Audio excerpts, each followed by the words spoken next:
Ma vie en VF, une production de Tunisia Podcast, présentée par Raouia Khadr. En décembre 2021, la Tunisie accueillera le 18e sommet de la francophonie organisé par l'OIF, l'Organisation internationale de la francophonie, qui regroupe 88 États et gouvernements membres, dont la Tunisie. Encore plus intéressant, 4 pères fondateurs sont derrière la mise en place de cette francophonie institutionnelle.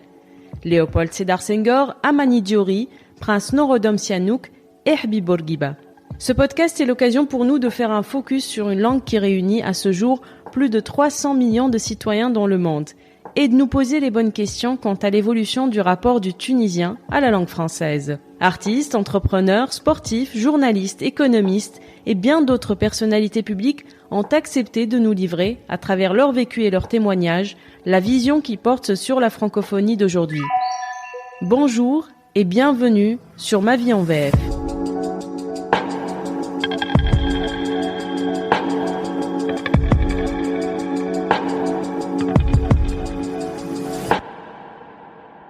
Ma vie en VF est un podcast soutenu par l'Institut français de Tunisie.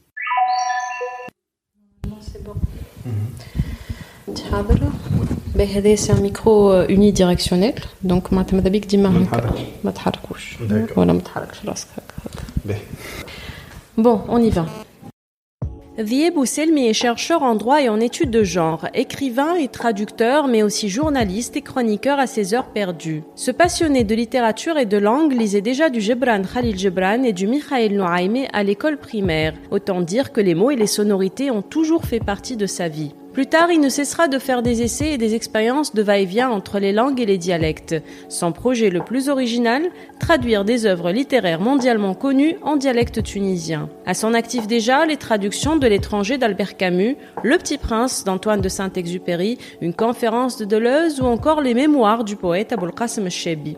L'idée derrière, rendre accessibles ces œuvres et leurs réflexions au plus grand nombre de Tunisiens. C'est d'ailleurs grâce au prix de la Fondation Rambourg pour l'art et la culture qu'il arrive à publier L'Ghrib, la traduction de l'étranger. À même pas 30 ans, Dhieb Bousselmi a des projets concrétisés et d'autres plein la tête.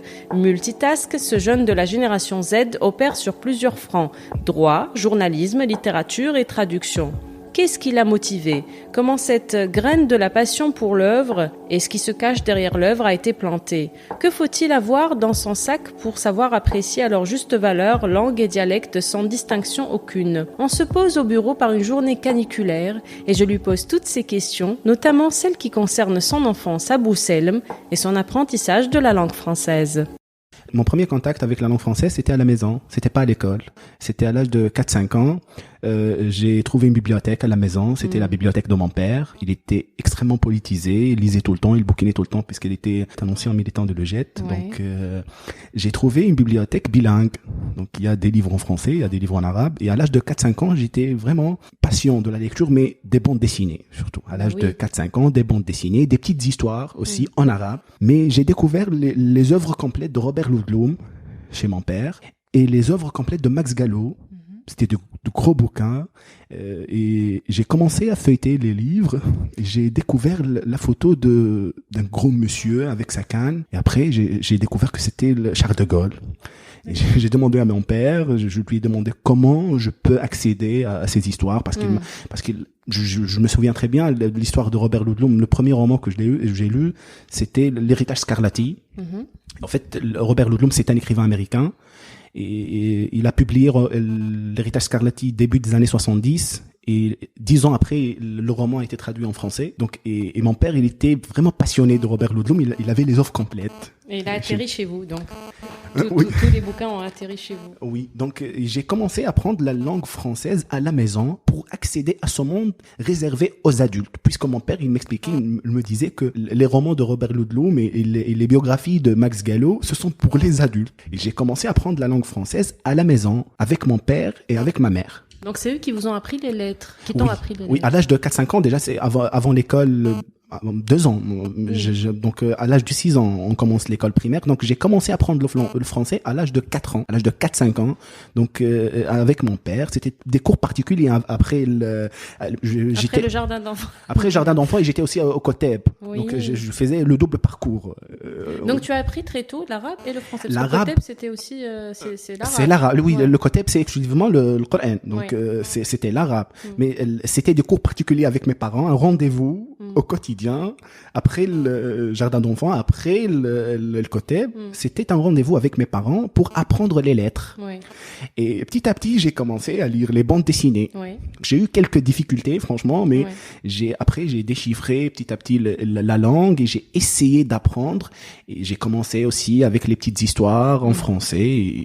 Et voilà. En fait, c'est intéressant parce que tu n'es pas le premier à m'avoir dit que l'apprentissage s'est fait avec les bandes dessinées au départ. Donc, il y a un intérêt pour les enfants. Alors que ce qui est dommage, c'est qu'aujourd'hui, on n'accorde plus tant d'importance à la bande dessinée à la maison. Il y a des caricatures, oui, dans la presse, etc. Mais avant, les Picsou, les Astérix et Obélix, les Tintins, ça, c'était dans toutes les maisons quasiment. Alors qu'aujourd'hui, peut-être la jeune génération n'accorde pas autant d'importance aux bandes dessinées dans l'apprentissage et dans l'imaginaire aussi. Je suis tout à fait d'accord, c'est une question de génération. Il y avait une ancienne génération qui accorde à la lecture en général une place importante, que ce soit dans le quotidien ou bien dans la vie en général.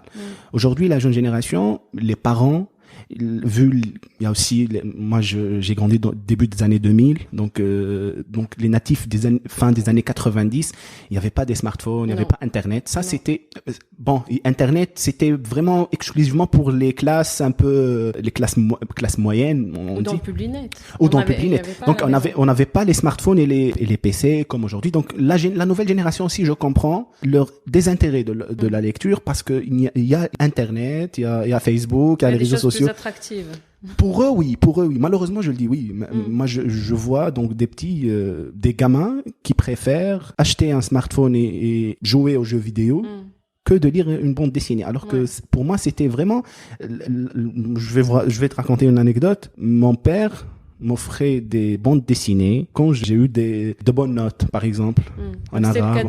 C'est le cadeau. La lecture, les petites histoires et la bande dessinée, c'était le cadeau. Une sorte de récompense. Et aujourd'hui, c'est la punition. Va lire un livre.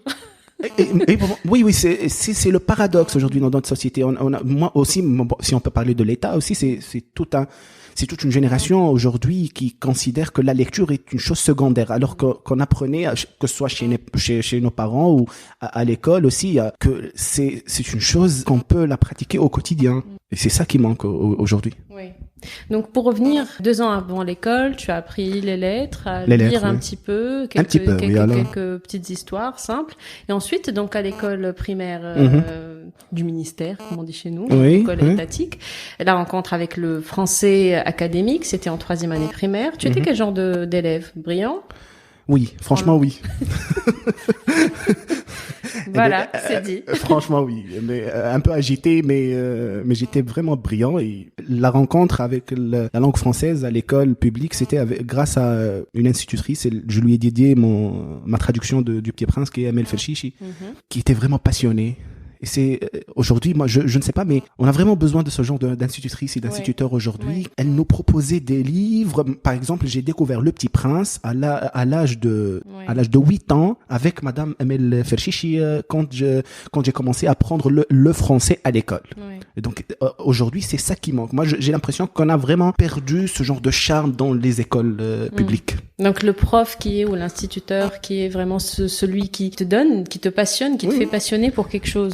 Pour une matière. Je me rappelle très bien, elle nous parlait des chansons, de l'actualité politique en France. Qu'est-ce que la rentrée littéraire? Elle nous posait des questions. Alors que nous, on n'en avait pas. Alors que nous n'en avons pas, bien sûr. À l'époque, nous, non. Maintenant, après la Révolution, la Révolution, oui, mais à l'époque, non. Ça, c'est début des années 2000, ça.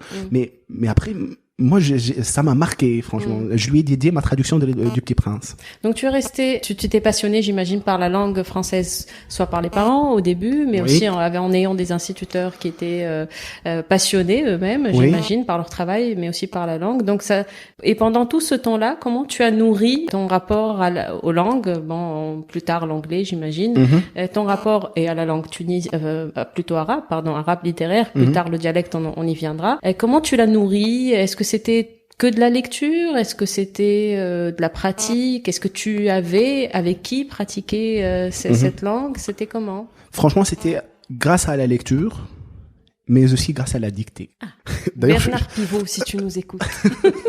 Et dictée, je suis vraiment passionné. Même aujourd'hui, c'est bizarre, hein, les enfants, ils détestent la dictée, d'habitude. Ouais, moi, j'adorais la dictée. Et il y a des podcasts sur France Culture, la grande dictée. Moi, je pratique ça jusqu'à aujourd'hui. Donc, je fais je fais des dictées aujourd'hui. C'est amusant. Dans ma tête, c'était une sorte de challenge. Ouais.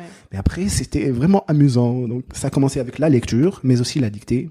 Mais essentiellement, c'était grâce à la bibliothèque de mes parents, mais aussi à des institutrices comme Madame Hamel. D'accord. Et donc, Bousselm, c'est jusqu'à quel âge? Bousselm, c'est jusqu'à l'âge de 17 ans, 18 ans. J'ai eu mon bac. Oui. Après, je suis parti faire mes études à Paris, des études de droit. J'ai eu des problèmes de santé, donc j'étais obligé de revenir ici, mais Combien d'années en France, alors? 2 années. 2 années en France. C'était comment? C'était extraordinaire, puisqu'il y avait les librairies, il y avait, franchement, quand tu débarques de Bousselm directement à Paris, mon père, il me disait, au moins, tu devrais passer par la case. Oui, tu devrais pas faire le passage de Tunis quand même. Bousselm, Paris, ça sera le choc. Le choc culturel. Oui, mais c'était le choc culturel. Franchement, c'était le choc culturel. Et... Comment tu l'as vécu?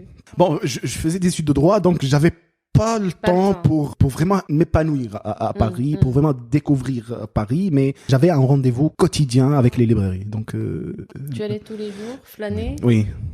C'était une obligation pour moi. Une sorte de refuge, les librairies. Et en termes de langue, finalement, ce que tu as appris de 6 à 18 ans, tu t'es senti dans ton élément à Paris directement, ou tu as senti qu'il y avait quand même, disons-le, on se rend pas compte, on a un accent? Oui. Moi, j'ai habité le 9-3. Ça va. Il y a d'autres accents. Donc, j'ai habité le 9-3 et franchement, c'est à partir de cette expérience que j'ai réalisé que le français en tant que langue et notre rapport au français est problématique.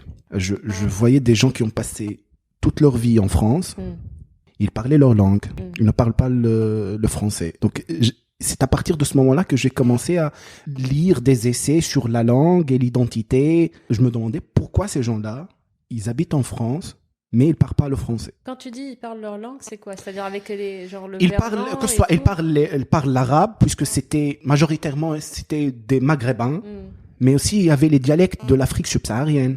Donc c'est mélangé au fait. C'est mélangé, et vraiment j'ai commencé à poser des questions sur la langue et la relation de la langue et l'identité. Et c'est à partir de ce moment-là que j'ai commencé mes petites recherches, la traduction. À Paris, j'ai découvert le livre, j'ai oublié l'auteur, mais Décoloniser l'esprit. C'est un livre très important sur un écrivain nigérien, je pense, qui a abandonné l'anglais et a commencé à écrire les romans avec son dialecte. Donc c'est un livre crucial pour moi, c'est un livre très important. Et j'ai commencé la lecture pour découvrir qu'est-ce que la langue d'abord et qu'est-ce que l'identité et c'est quoi le lien entre eux.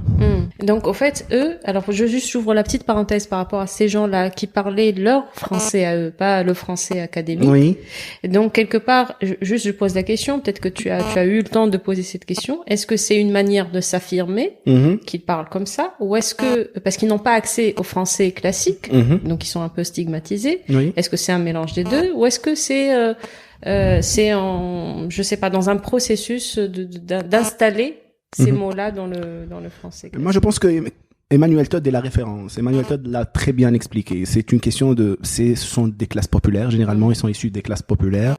Ils parlaient leur français à eux parce qu'ils n'ont pas accès à l'éducation. Et ça aussi, c'était le choc pour moi. Parce que pour moi, c'était la France, c'était le modèle, le paradis terrestre. Donc j'ai parti à l'âge de 18 ans et j'ai dit quand même, il y a aussi des classes populaires en France, il y a des gens qui n'ont pas accès à l'éducation, Mais à l'époque, c'était un choc pour moi. Et donc là, t'as commencé à pousser la lecture sur Des essais. Donc des essais, les langues, l'identité, l'appropriation des langues. Et ça t'a donné quoi? C'est ce qui t'a donné envie plus tard de travailler sur des textes arabes, français, arabes, dialecte tunisien, de faire ce va-et-vient. Au fait, après en Tunisie, après la révolution, on a eu le débat, le fameux débat sur l'identité. Sur l'identité. Est-ce qu'on parle l'arabe classique ou est-ce qu'on parle le dialecte? Il y a des associations qui militent pour que le dialecte soit la langue officielle de l'État. Franchement, au début, j'observais. J'étais juste dans la phase de l'observation. Mais après, j'ai commencé à constater que le français et le dialecte sont une partie de notre héritage. Même le français. Parce que la francophonie, c'est pas la France. Justement, je pense que la pays, bien sûr. Oui. Plein de pays, mais aussi une culture. Aussi, bien sûr. Si on va s'approprier le français, on s'approprie aussi une culture, une vision du monde. Pour les anglophones, par exemple, ils n'ont pas les mêmes avis, ils n'ont pas la même vision que les francophones. Plus l'héritage, et tout. Donc, et pour moi, ça a commencé avec la lecture des grands classiques de la littérature mondiale et je me suis dit, pourquoi, s'il y a le débat ici, on va démontrer que le dialecte, parce qu'il y a aussi le clan qui défend l'arabe classique, sous prétexte que l'arabe est la langue du Coran. Et ça, pour moi, c'est très dangereux. Donc, si on dit que l'arabe est la langue de l'Oumma al-Arabiyya. Et la langue de l'Oumma, oui. Et si on dit que l'arabe classique et la langue du Coran, c'est-à-dire que ceux qui parlent le dialecte ne font pas partie de l'Oumma. C'est ce qui m'a intrigué. Et j'ai commencé avec des petits extraits. Je me suis dit que pourquoi on peut pas considérer que le dialecte tunisien peut être non seulement un moyen de communication, mais aussi une langue d'écriture. Et je dis bien une langue d'écriture. Et j'ai commencé à traduire des extraits. J'ai commencé avec Gilles Deleuze, bien sûr. Comme début, bon. Voilà, direct. Oui, j'ai commencé avec Gilles Deleuze. Oui, sa fameuse conférence, qu'est-ce que l'acte de création? C'était comment parce que là, quand tu dis Gilles Deleuze, du français au dialecte tunisien, alors la critique qu'on fait souvent au dialecte tunisien, c'est que ça reste pas très riche. Je veux dire, est-ce que tu as eu des problèmes à trouver des synonymes de mots très précis en français, alors trouver leur traduction en derja? La traduction de l'anglais ou du français, plus précisément du français, vers le dialecte tunisien est une sorte de laboratoire. Donc, je cherche. Parfois, je rencontre des difficultés par rapport à des synonymes. Je trouve pas des synonymes. Je peux traduire ça avec des phrases. Avec des phrases. Et parfois, le contraire. Le dialecte, parfois, des phrases, et les phrases pas les phrases de n'importe qui, les phrases de Gilles Deleuze. Ça peut être en un seul mot. Parfois, en 2-3 mots maximum. 2-3 phrases complexes. Et c'est ça, pour moi, c'est ça le génie du dialecte. Parce que on se rend pas compte de l'évolution du dialecte. C'est au quotidien l'évolution du dialecte.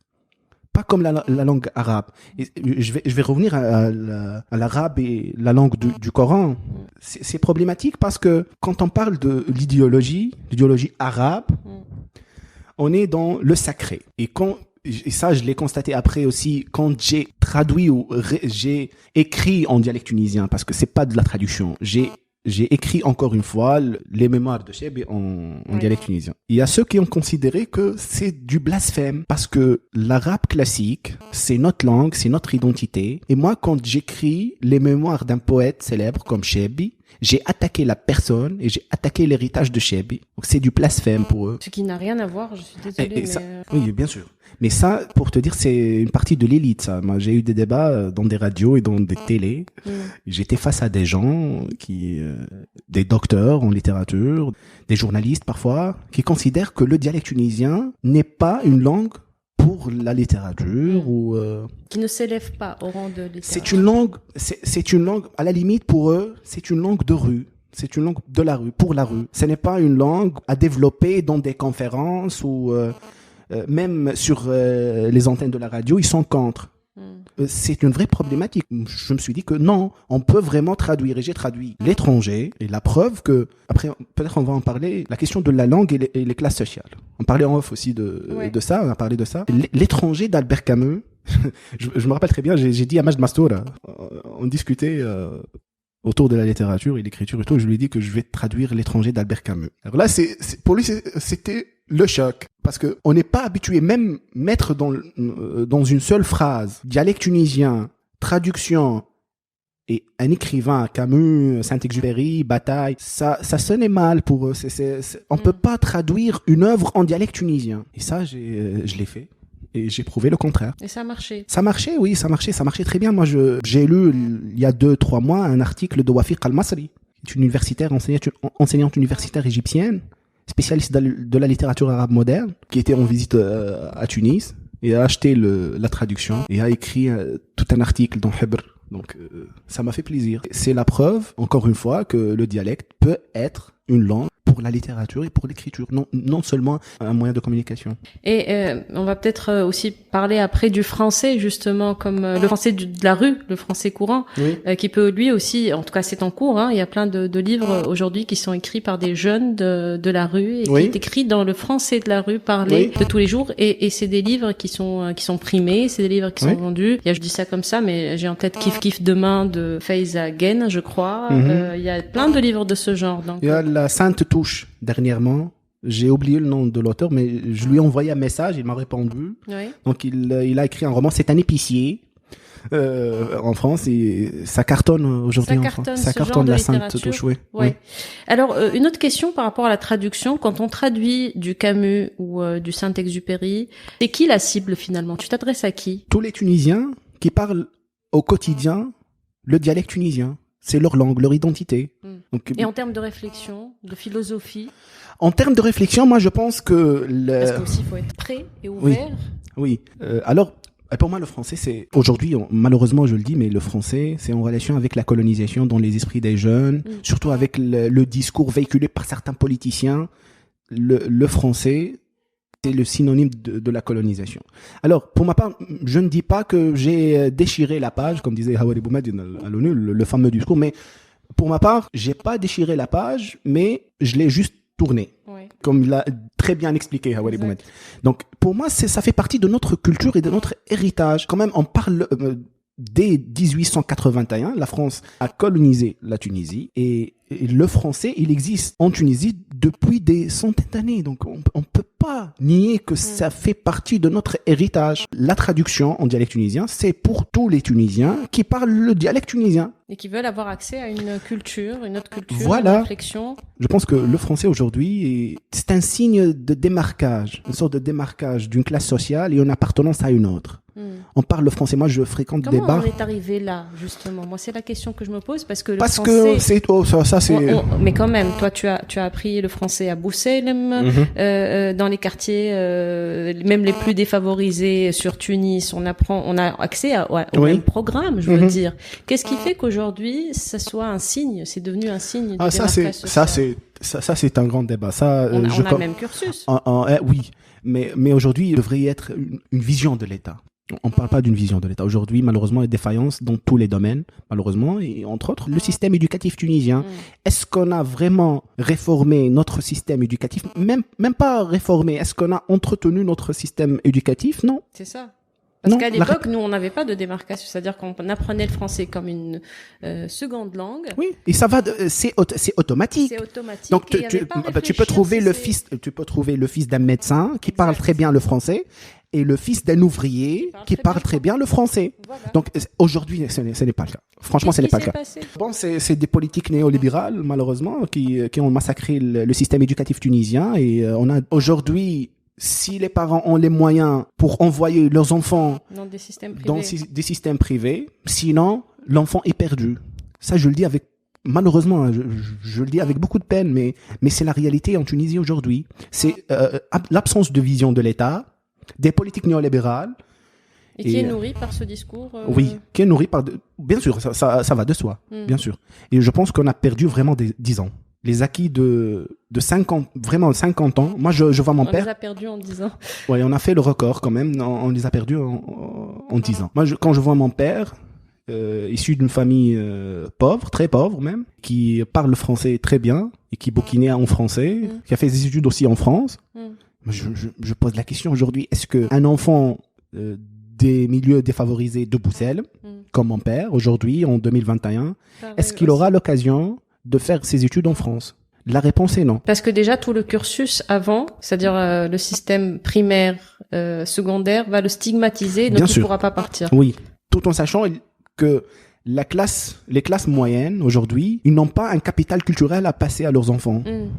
Donc, l'enfant, quand je t'ai dit que l'enfant, il est perdu, il est vraiment perdu. À l'école primaire, il y a ceux qui ne savent pas écrire.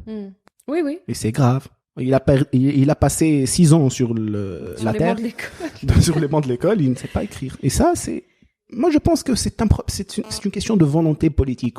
Est-ce qu'on a vraiment posé la question aujourd'hui du système éducatif tunisien? Quel système éducatif on veut en Tunisie? Malheureusement, ce n'est pas une priorité pour les autorités. Et donc aujourd'hui, on ne trouve pas de Madame Ferchichi. Plus de Madame Ferchichi. Plus de Madame Ferchichi, je dirais, bon, pour ne pas exagérer, c'est rare. C'est rare de croiser Madame Ferchichi aujourd'hui. Alors que dans le souvenir de tous les enfants, peut-être issus des années 80, 90, jusqu'aux années 2000 peut-être, chaque élève avait son mentor. Quand même. Il avait un prof qui l'a marqué, un prof qui l'a pris par la main. Aujourd'hui aussi, on parle de la francophonie, du français, mais aujourd'hui, on a 100 000 élèves qui ont quitté les bancs de l'école. Et ça, ce sont des statistiques officielles. Bien sûr, il y en a beaucoup plus hors radar. Donc, c'est grave. Qu'est-ce qu'on pourrait faire, justement, pour réconcilier aujourd'hui, au-delà de, bien sûr, réformer le système éducatif public, qui est de toute urgence, évidemment, mais qu'est-ce qu'on pourrait dire aux jeunes pour les réconcilier avec les langues, parce que là on parle de francophonie, mais pas uniquement, on a parlé aussi de l'arabe littéraire, on a parlé du dialecte, pour les réconcilier avec ces vecteurs finalement, parce que si on les prend seuls, c'est des vecteurs, c'est des outils de travail, des outils d'intégration sociale, plus qu'autre chose. Donc comment on peut les réconcilier et leur expliquer que c'est une richesse, quelle que soit la langue qu'on apprend, c'est une richesse de plus. Tout d'abord, on a les réseaux sociaux. Il y a déjà des bases de données dans les réseaux sociaux. Moi, je le dis toujours. Donc, dans des débats, il y a vraiment des jeunes sur les réseaux sociaux. On peut poser la problématique et le débat dans les réseaux sociaux avec les jeunes.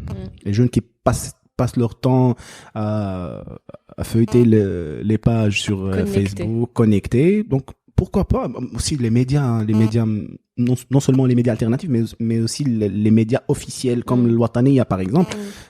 C'est le rôle de l'État de faire ça. Mais bon, sensibiliser les gens. Pour moi, je ne suis pas un traducteur. Moi, je pense que je suis un passeur. Moi, j'essaie de comprendre une histoire et passer les personnages d'un monde francophone à un monde tunisien.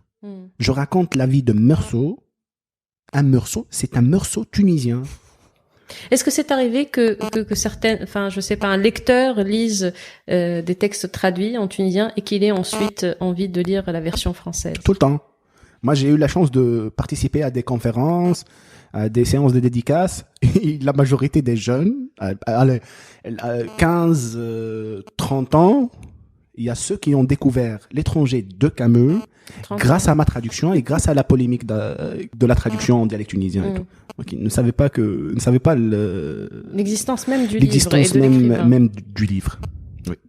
Ben voilà, on a fait un pas quand même. On a convaincu certaines personnes de lire. Oui, ça c'est fait, mais je pense que c'est le rôle de l'État aujourd'hui. C'est le rôle de l'État. C'est un débat qui se pose dans tous les domaines, mais plus précisément dans la culture et le système éducatif. J'insiste sur ce point parce que c'est à partir de l'école qu'on peut construire des citoyens et des citoyennes du futur. Qu'est-ce qu'on veut comme citoyens et citoyennes pour le futur? Est-ce qu'on veut des citoyens qui respectent la loi, qui sont ouverts? Ou est-ce qu'on veut des jeunes, des citoyens qui n'ont aucun rapport avec l'État, qui souffrent d'une crise identitaire, ils ne savent pas où se situer? Pour moi, il faut poser ces questions. Mais bon, je le répète encore une fois, on a d'autres priorités à traiter. L'éducation reste quand même une des priorités. La santé et l'éducation. Oui, mais le français, puisqu'on parle de la francophonie, moi je pense qu'il y avait toute une génération francophone grâce à l'école publique. Il faut vraiment. Oui. C'était la question, justement, c'était la remarque de dire que partout, en fait, on se reconnaît la génération. Oui. Là où on a fait de nos études de Benguerden de Benzart à Benguerden, on a eu la même éducation. Mais ils sont pas forcément issus d'une classe bourgeoise. Oui. C'est ça, et c'est ça l'investissement de l'État de Bourguiba et ceux qui, quand même, on avait au ministère de la Culture Messaadi, on avait Bourguiba tête de l'État, donc quand même. Oui. Vier, merci. Alors juste le prochain bouquin à traduire, c'est lequel? C'est 1984 de George Orwell. Oui. Donc là, on s'attaque à 1984. Donc la littérature anglaise, ça doit être plus simple. Là. Juste une remarque sur le dialecte. Moi, je pense que ceux comme Fetten par exemple, qui publient des romans, ça aussi c'est très bien parce qu'elle encourage les gens à lire. Pour mes traductions, on peut découvrir des auteurs grâce à mes traductions, mais réconcilier les gens avec la lecture carrément des romans de 400 pages. Ouais. Moi, j'ai vu les séances de dédicaces de Fetten Feza. Oui, et à la queue j'ai dit, quand même, les Tunisiens font la queue pour des livres. C'est bien. Hein. C'est bien d'écrire en dialecte tunisien.